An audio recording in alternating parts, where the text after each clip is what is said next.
Hello, my name is Melissa Shank, and on behalf of Expert Village, today we're talking about Facebook and some of its useful, very useful applications.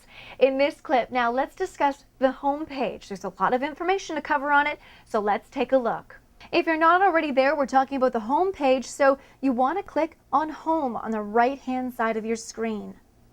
Once you're on the home page, this is basically a page that tells you about the status of what other people are doing on their Facebook site. For instance, that's the news feed. So you'll know some of your friends have posted new photos or put up new information or written new wall posts.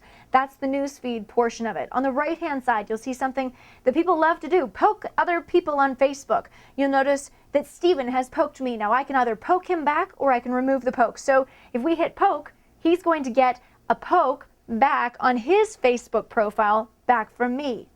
You'll notice a great feature too is birthdays. You know, everybody tends to forget people's birthdays, or there's so many people to remember birthdays nowadays.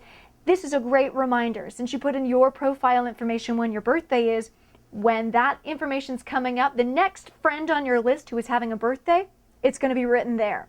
The home page is a great information page to refer back to. As you'll see, new stuff. On the new stuff, you'll notice today's new gift, for instance, is a cuddle monkey. If you want to give the gift right there, you can do that as well. So the homepage really gives you an overview of everything that you can be doing on Facebook and what your friends are also doing as well, as you'll notice there on the news feed. Now that we've had a look at the home page, another very important page is actually called your account page. In this upcoming clip, we'll have a look at the account page and also the privacy overview that Facebook offers.